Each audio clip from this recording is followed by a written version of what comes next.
Thank you.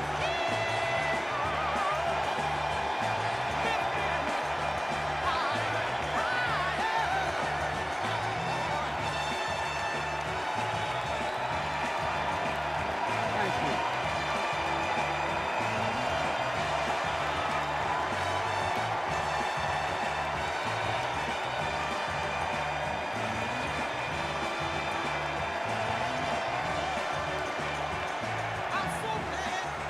Thank you, thank you, thank you.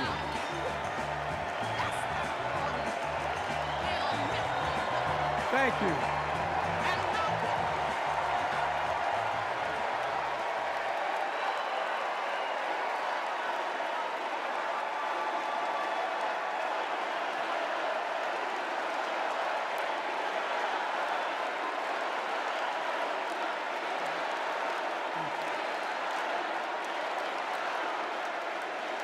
Thank you, thank you, thank you.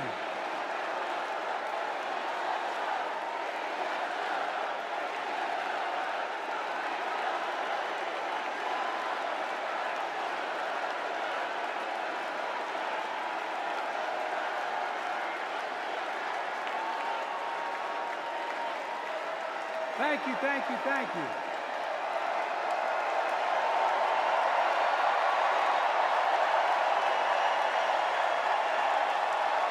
Thank you.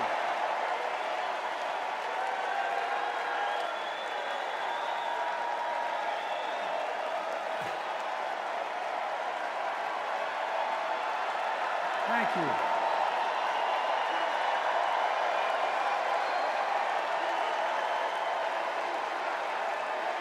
Thank you. I love you. Thank you.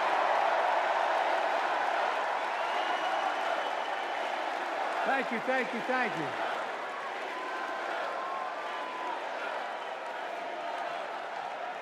That was my daughter.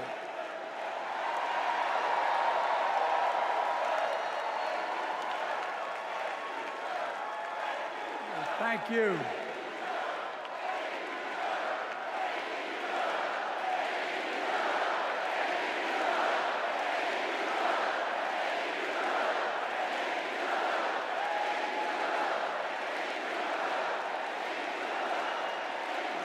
Thank you, thank you, thank you.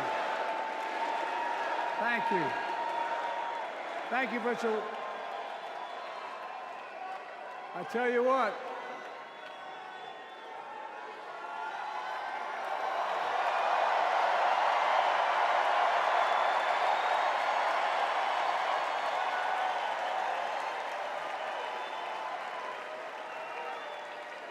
To my dearest daughter, Ashley, God love you, you're incredible. Thanks for that introduction and for being my courageous heart, along with Hunter and our entire family, and especially our rock, Jill.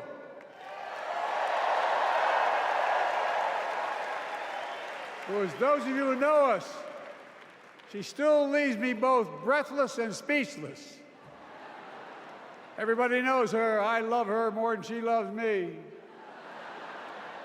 She walks down the stairs and I still get that going boom, boom, boom. Y'all will know me. No, I'm not kidding. Let's give a special round of applause to our First Lady, Jill Biden.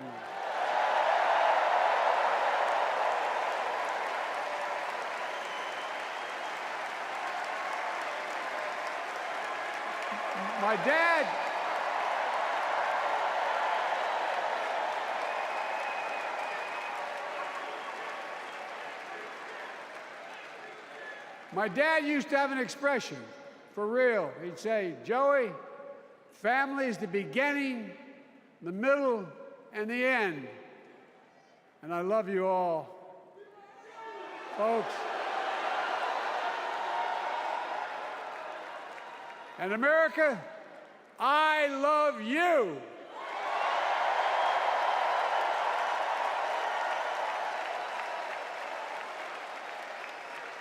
Folks, let me ask you.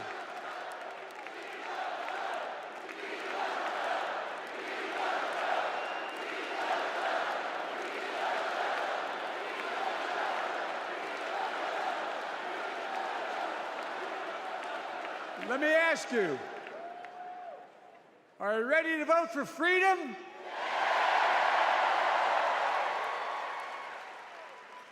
Are you ready to vote for democracy and for America? Let me ask you, are you ready to elect Kamala Harris and Tim Walz, President and Vice President of the United States?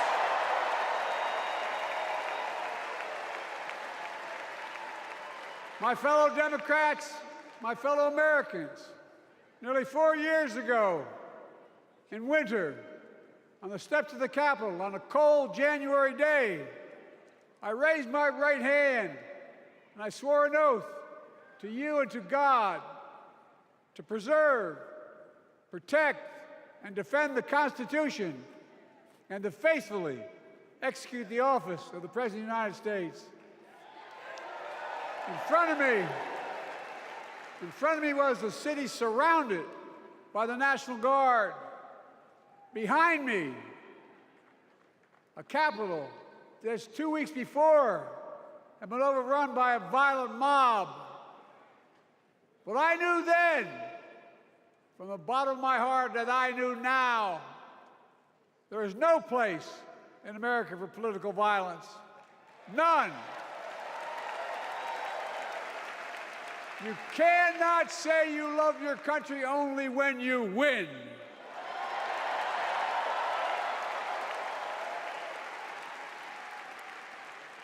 In that moment, I wasn't looking to the past. I was looking to the future. I spoke of the work at hand, the moment we had to meet.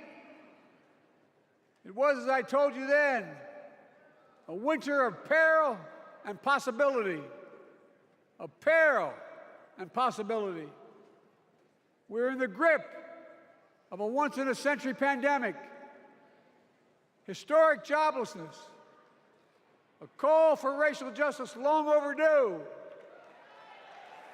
clear and present threats to our very democracy. Thank you.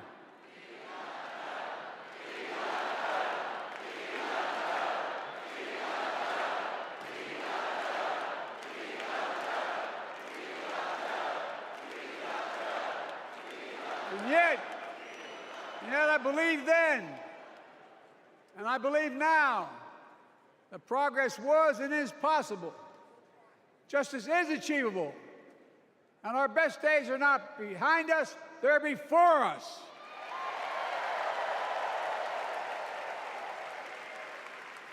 Now it's summer. The winter has passed. And with a grateful heart, I stand before you now on this August night to report that democracy has prevailed.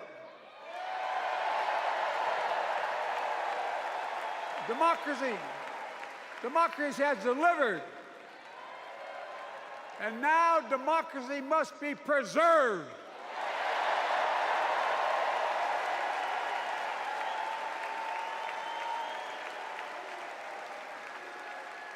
You've heard me say it before. We're facing an inflection point.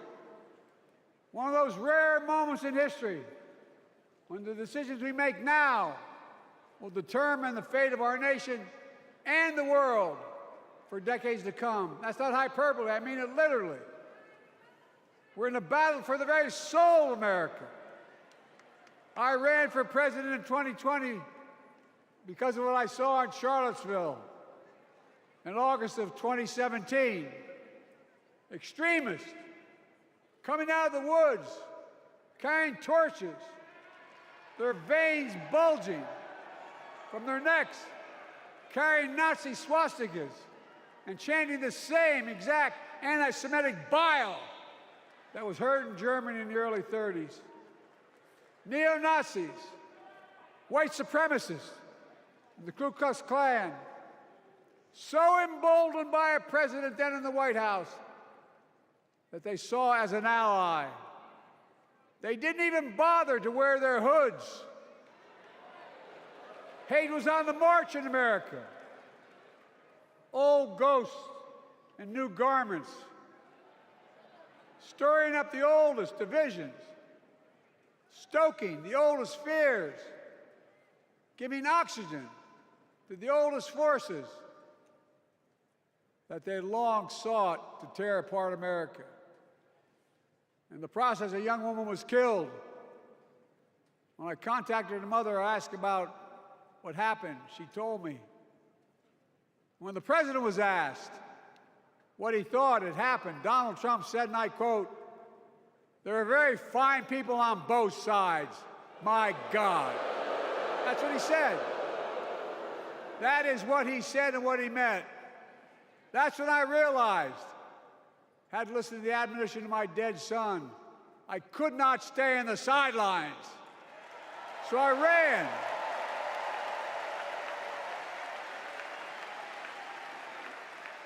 Because I had no intention of running again. I just lost part of my soul. But I ran with a deep conviction. In America, I know and believe in an America where honesty, dignity, decency still matter. An America where everyone has a fair shot and hate has no safe harbor.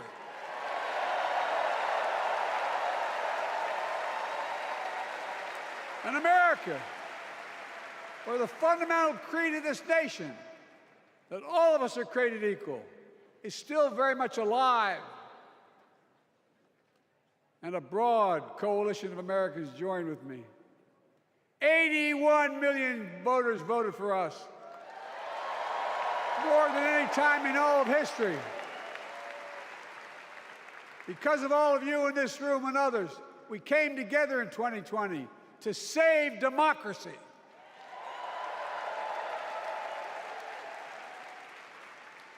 As your president, I've been determined to keep America moving forward, not going back, to stand against hate and violence in all its forms, to be a nation where we not only live with but thrive on diversity, demonizing no one, leaving no one behind, and becoming the nation that we profess to be.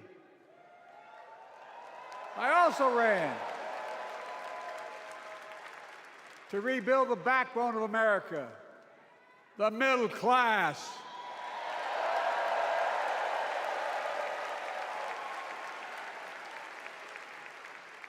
I made a commitment to you that I be a president for all Americans, whether you voted for me or not.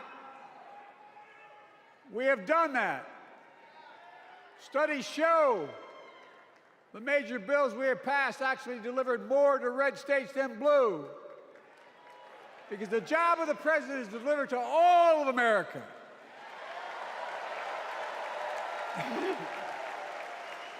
And because of you, and I'm not exaggerating, because of you, we've had one of the most extraordinary 4 years of progress ever, period. When I say we, I mean Kamala and me. Just think about it. COVID no longer controls our lives. We've gone from economic crisis to the strongest economy in the entire world. Record 16 million new jobs, record small business growth, record high stock market, record high 401ks, wages up, and inflation down, way down, and continuing to go down.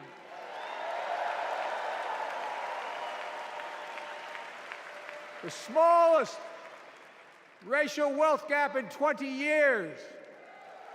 And yes, we both know we have more to do, but we're moving in the right direction. More Americans have peace of mind that comes from having health insurance. More Americans have health insurance today than ever before in American history.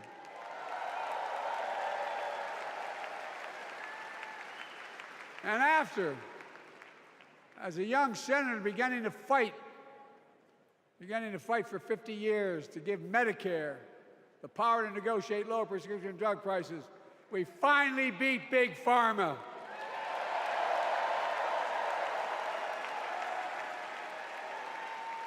And guess who cast the tie-breaking vote? Vice President, soon-to-be President Kamala Harris.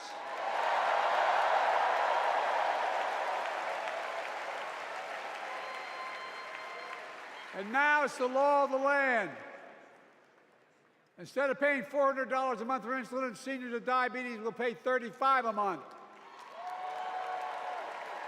The law we passed already includes, starting in January, every senior's total prescription cost can be capped at $2,000 no matter how expensive the drugs they have.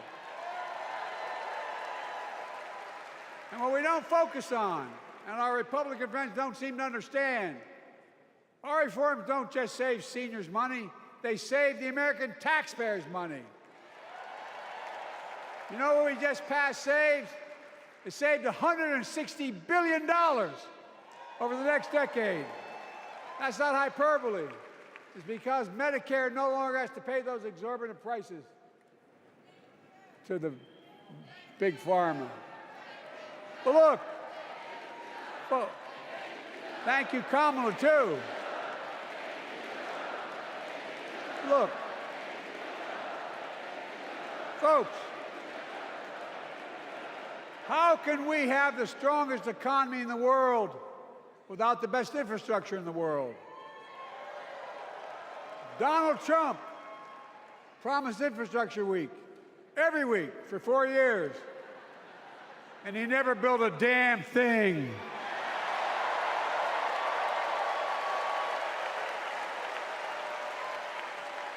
But now, because of what Kamala and I have done, remember we were told we couldn't get it done. Remember when we came into office, we couldn't get anything passed? But right now, we're giving America an infrastructure decade, not week. We're modernizing our roads, our bridges, our ports, our airports, our trains, our buses. We're removing every lead pipe from schools and homes so every child can drink clean water. We're providing affordable high-speed internet for every American, no matter where they live, not unlike what Roosevelt did with electricity. And so much more. We are uniting the country. We're growing our economy. We're improving our quality of life. And we're building a better America.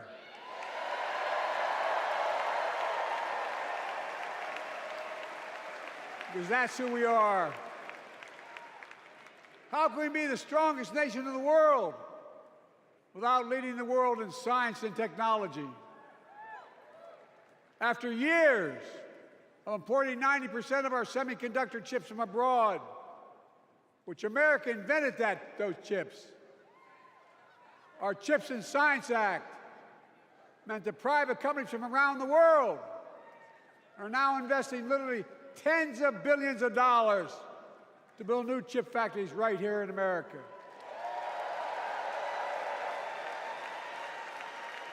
And over that period, they'll create tens of thousands of jobs. And many of those jobs in the so-called fabs, the buildings that make the chips, are being constructed now. And guess what? The average salary in those fabs, size of a football field, will be over $100,000 a year, and you don't need a college degree.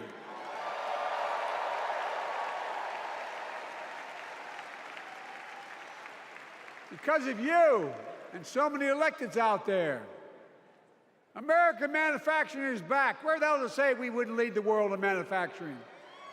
800,000 new manufacturing jobs.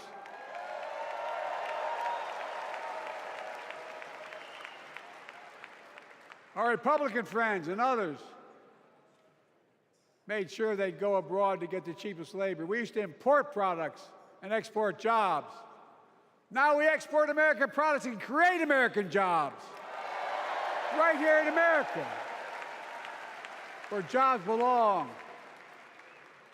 With every new job, with every new factory, pride and hope is being brought back to communities throughout the country that were left behind. You know you're from them, many of you. You know what it's like when that factory closed, where your mother, your father, your grandmother, grandfather worked. And now you're back, providing once again, proving Wall Street didn't build America. The middle class built America, and unions built the middle class.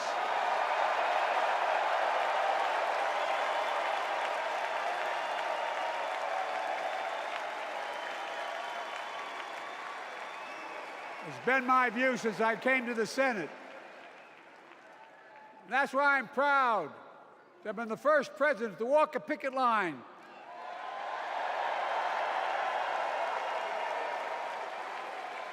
And be labeled the most pro-union president in history, and I accept it. It's a fact.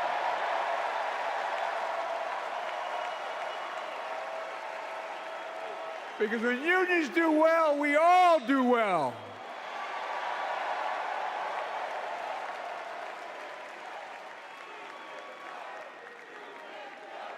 You got it, man. You got it.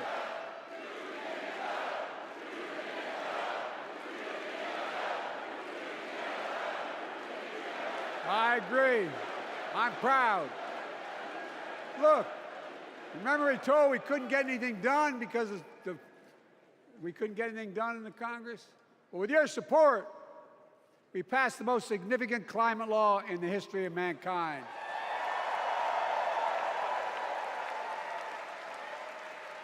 Over $370 billion. Cutting carbon emissions in half by 2030. Launching a climate corps, similar to AmeriCorps and Peace Corps, creating tens of thousands of jobs for young people of the future who are going to make sure this continues.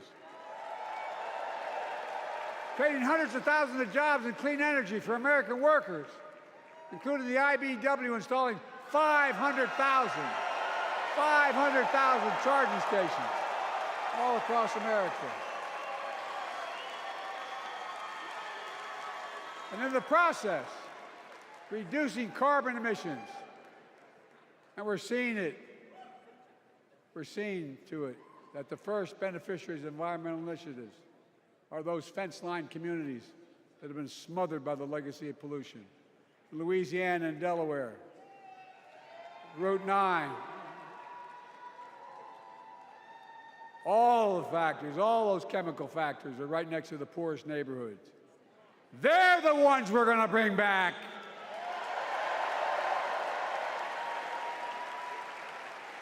And how? How can we be the greatest nation in the world without the best education system in the world? Donald Trump and the Republican friends, they not only can't think, they can't read very well. Seriously, think about it. Look at their Project 2025. They want to do away with the Department of Education. Well, during the pandemic, Kamala and I helped states and cities get back their schools back open. And we gave public school teachers a raise.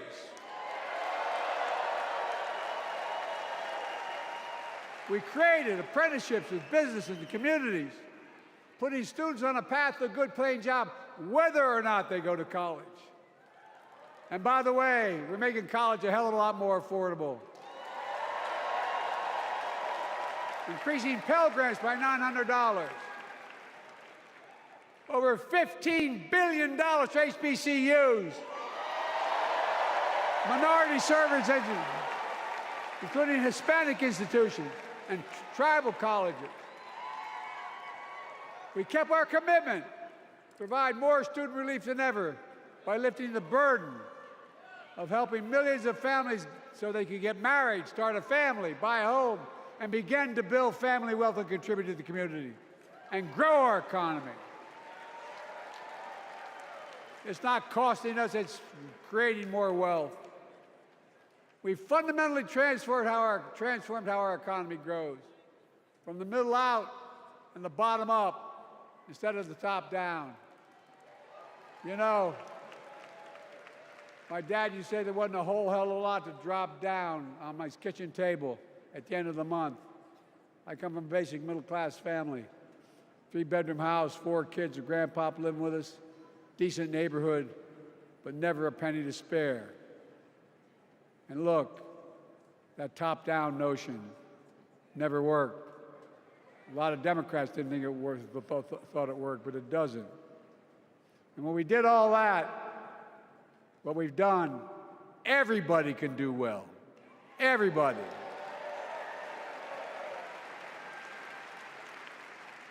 Donald Trump calls America a failing nation. No, I'm serious. But think about this. Think about this. He publicly says to the whole world, I'm going to say something outrageous. I know more foreign leaders by their first names and know them well than anybody alive. Just because I'm so damn old. But I'm not joking. Think of the message he sends around the world when he talks about America being a failing nation. He says we're losing. He's the loser. He's dead wrong.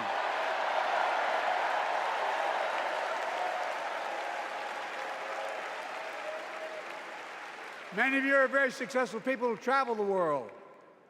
Name me a country in the world that doesn't think we're the leading nation in the world. Without America, not a joke, think about it. I'm being literal. Who could lead the world other than the United States of America? Well, guess what? America's winning, and the world's better off for it. America's more prosperous, and Americans are safer today than they were under Donald Trump. Trump continues to lie about crime in America, like everything else. Guess what? On his watch, the murder rate went up 30%, the biggest increase in history. Meanwhile, we made the largest investment, Kamala and I, in public safety ever. Now, the murder rate is falling faster than any time in history. Violent crime has dropped to the lowest level of more than 50 years. And crime will keep coming down when we put a prosecutor in the Oval Office instead of a convicted felon.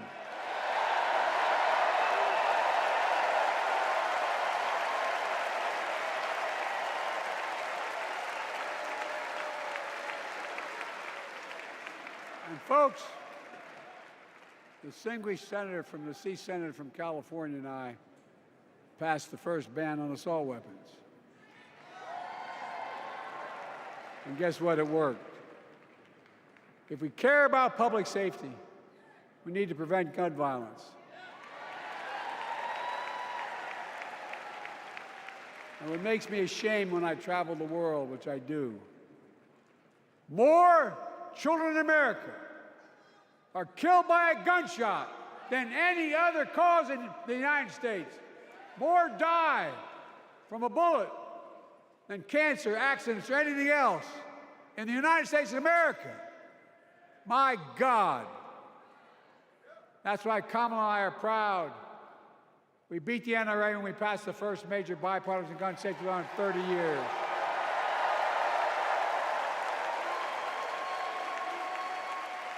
I'm serious. That comes from here. And now it's time to ban assault weapons again. And demand universal background checks.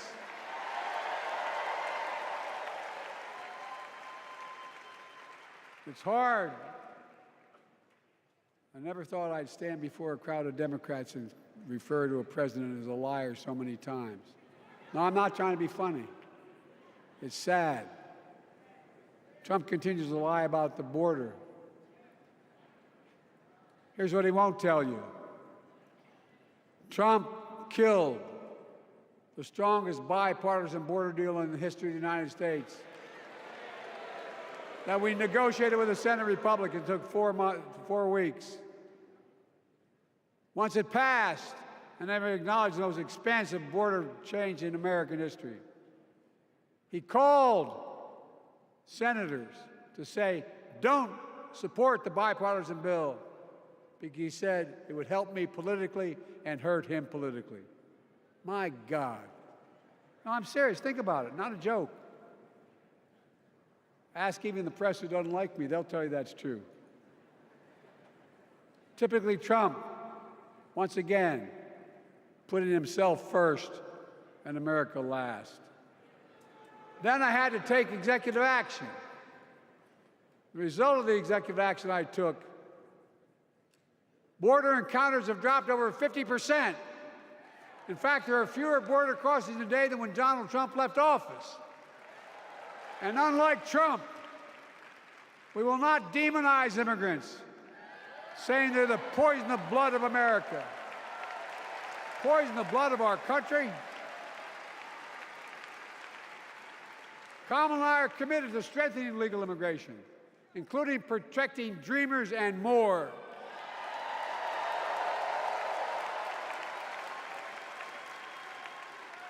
And here's what else I believe in: protecting your freedom to vote, your freedom to love who you love,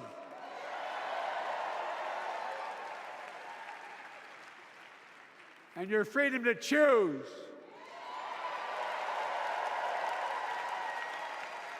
In its decision overturning Roe v. Wade, as you heard earlier tonight, the United States Supreme Court majority wrote the following, quote, "Women are not without electoral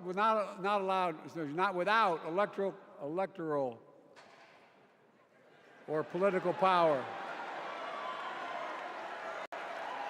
No kidding. MAGA Republicans found out the power of women in 2022.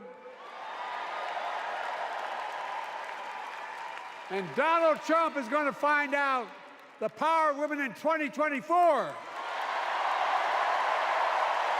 Watch.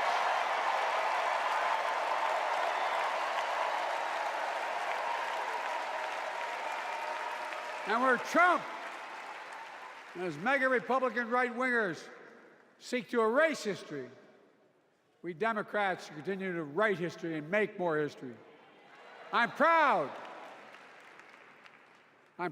to have kept my commitment to appoint the first black woman in the United States Supreme Court.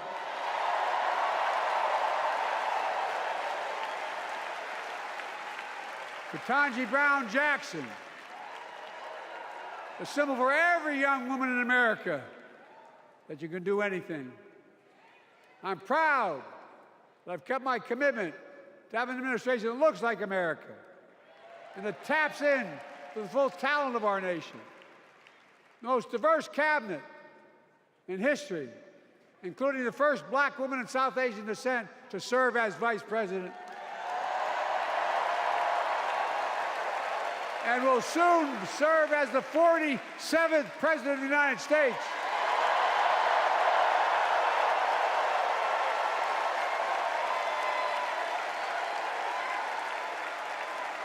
She is good. Look.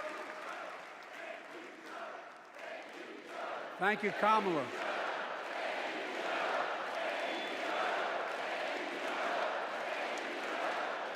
Folks, I've long said we have many obligations as a nation, but I got in trouble years ago for saying I'd make no apologies. We have only one truly sacred obligation: to prepare and equip those we send to war and care for them and their families when they come home and when they don't. That's why I'm so proud to have written and signed the PACT Act, one of the most significant laws ever, helping veterans and their families exposed to toxic materials like burn pits in Agent Orange. I was around during the Vietnam War. It's hard. Nobody was able to prove that there's illness was a consequence of Agent Orange. And no one was able to prove initially that because they lived in burn pits like my son lived next to in Iraq for a year, that is the cause of their illness. But because of the PACT Act, a surviving spouse with 2 children is now eligible for a stipend of about $3,000 a month. And those children who lost a parent are eligible for tuition benefits to go to college and to get job training. It's already helping over 1 million veterans and their families just so far. Well, I love them, and I'm so proud of my son's service. We get it. But guess who doesn't get it? and doesn't respect our veterans. We know from his own Chief of Staff, the 4-star General John Kelly, that Trump, when in Europe, would not go to the grave sites in France. The brave service members who gave their lives to this country. He called them suckers and losers. Who in the hell does he think he is? Who does he think he is? There's no words for a person. They are not the words of a person not worthy of being commander-in-chief, period. Not then, not now, and not ever. I mean that. I mean that from the bottom of my heart.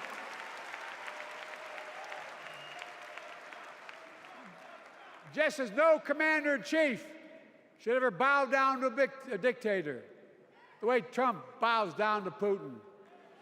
I never have, and I promise you, Kamala Harris will never do it. Will never bow down. When Trump left office, Europe and NATO was in tatters. Not a joke. America First doctrine changed our whole image in the world. Well, they gave the hours, about 190 hours sum total, me and my counterparts or heads of state in Europe, to strengthen NATO. We did. We united Europe like it hadn't been united for years, adding Finland and Sweden to NATO. 10 days before he died, Henry Kissinger called and said, not since Napoleon has Europe not looked over their shoulder at Russia with dread, until now. Until now. Well, guess what? Putin thought he'd take Kyiv in 3 days. 3 years later, Ukraine is still free.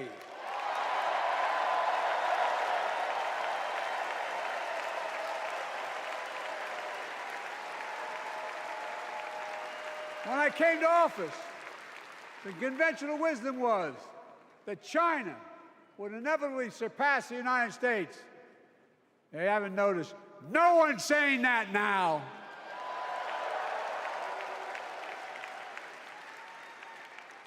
And we'll keep working to bring hostages home and end the war in Gaza and bring peace and security to the Middle East.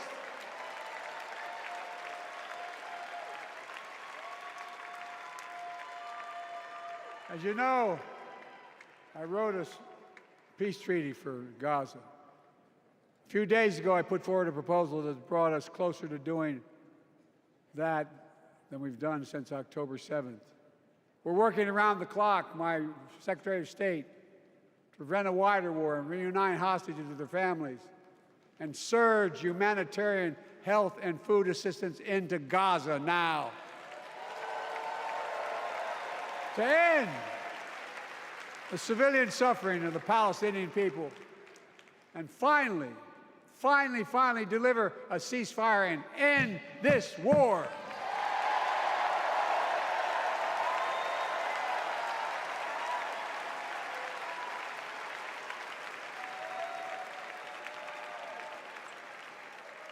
Those protesters out in the street, they have a point. A lot of innocent people are being killed on both sides. Just as we worked around the clock to bring home wrongfully detained Americans and others from Russia in one of the most complicated swaps in history, but they're home. Kamala and I are going to keep working to bring all Americans wrongfully detained around the world home. I mean it. Folks, I've got 5 months left in my presidency. I've got a lot to do. I intend to get it done.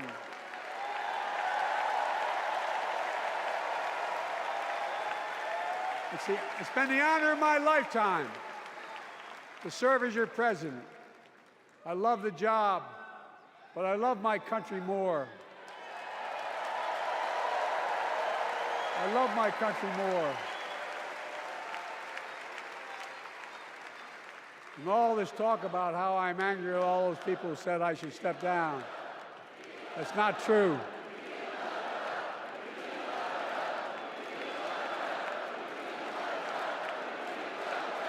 Thank you.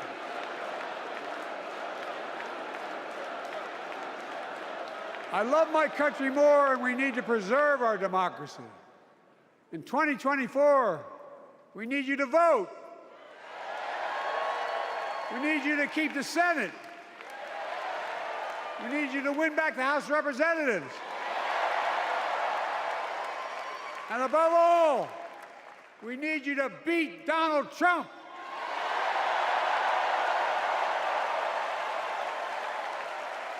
And elect Kamala and Tim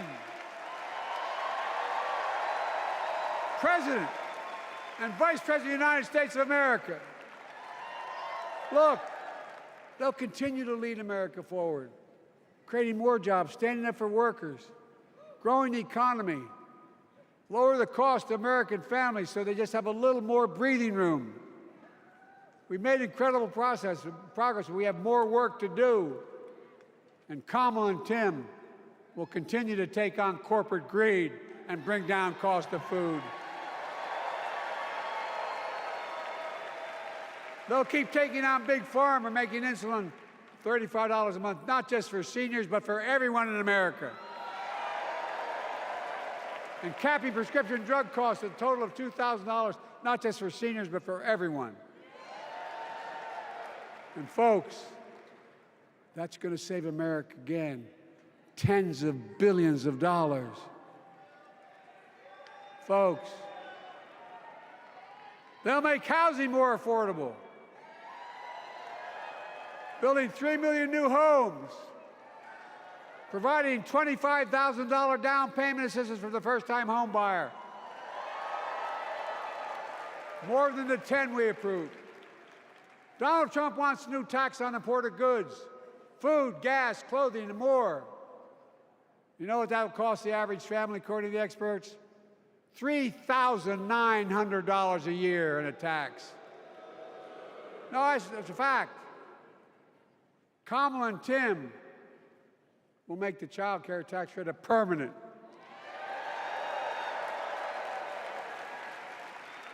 Lifting millions of children out of poverty and helping millions of families get ahead. But you know what Trump has? He created the largest debt any president had in 4 years with his $2 trillion tax cut for the wealthy. Well, Trump has a new plan. He wants to provide a $5 billion tax cut for corporations and the very wealthy. Read it. Put us further in debt. And folks, you know we have 1,000 billionaires in America. You know what their average tax rate they pay? 8.2%. If we just increase their taxes we proposed to 25%, which isn't the highest tax rate even, it would raise $500 billion new dollars over 10 years. They'd still be very wealthy. Look, Kamala and Tim are going to make them pay their fair share. They'll protect Social Security and Medicare. Trump wants to cut Social Security and Medicare. Kamala and Tim will protect your freedom. They'll protect your your right to vote. They'll protect your civil rights. And you know Trump will do everything to ban abortion nationwide.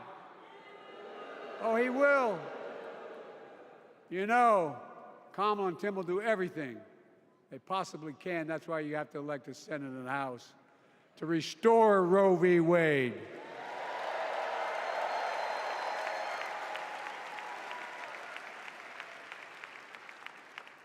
The ancient Greeks taught us that character is destiny. Character is destiny. For me and Jill, we know Kamala and Doug are people of character. It's been our honor to serve alongside them. And we know that Tim and Gwen Waltz are also people of great character. Selecting Kamala was the very first decision I made when I became our nominee. And it was the best decision I made my whole career.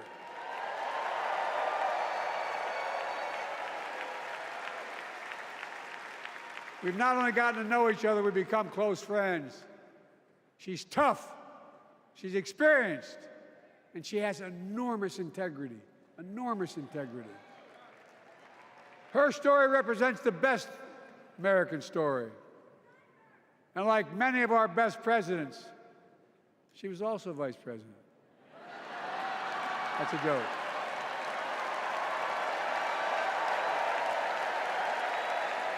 But she'll be a president our children can look up to. She'll be a president respected by world leaders because she already is. She'll be a president we can all be proud of. And she will be a historic president who puts her stamp on America's future.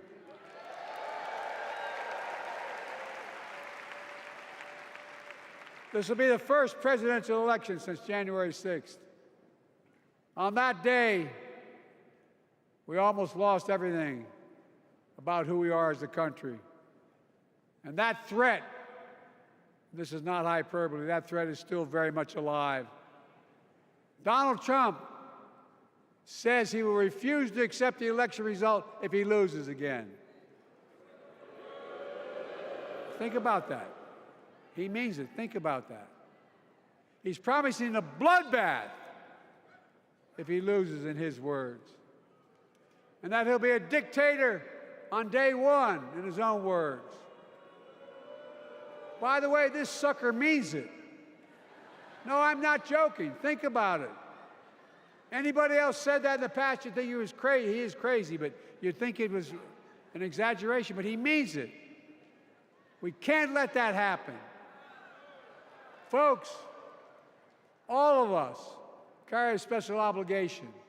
Independents, Republicans, Democrats. We saved democracy in 2020, and now we must save it again in 2024.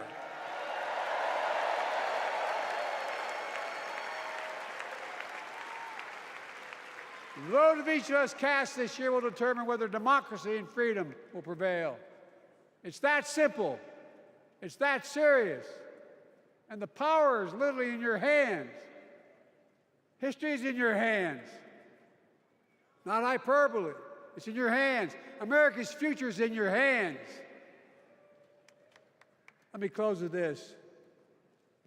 Nowhere else in the world could a kid with a stutter and modest beginnings in Scranton, Pennsylvania, and Claymont, Delaware, grow up to sit behind the resolute desk in the Oval Office.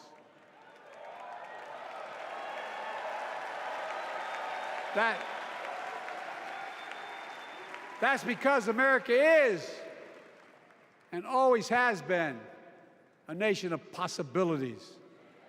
Possibilities. We must never lose that. Never. Kamala and Tim understand that this nation must continue to be a place of possibilities, not just for the few of us, but for all of us. So join me in promising your whole heart to this effort, and where my heart will be. I promise I'll be the best volunteer Harrison Waltz has Cam ever seen.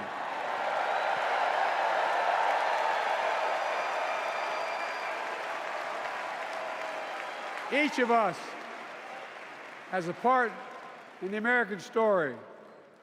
For me and my family, there's a song that means a lot to us, that captures the best of who we are as a nation. The song is called American Anthem. There's one verse that stands out, and I can't sing worth a damn, so I'm not going to try. I'll just quote it. The work and prayers of centuries have brought us to this day. What shall our legacy be? What will our children say?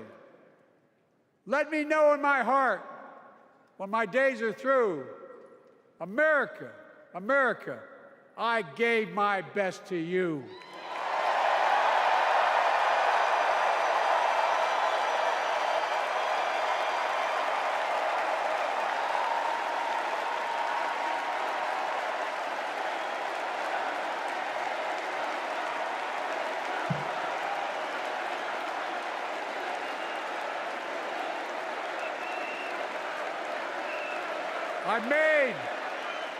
I made a lot of mistakes in my career, but I gave my best to you. For 50 years, like many of you, I've given my heart and soul to our nation. And I've been blessed a million times in return with the support of the American people. I've either been too young to be in the Senate because I wasn't 30 yet, and too old to stay as president. But I hope you know how grateful I am to all of you. I can honestly say, and I mean this from the bottom, give you my word as a Biden, I can honestly say I'm more optimistic about the future than I was when I was elected as a 29-year-old United States Senator. I mean it. Folks, we just have to remember who we are. We're the United States of America.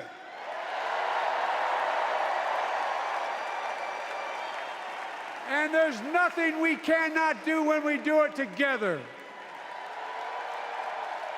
God bless you all, and may God protect our troops. Thank you.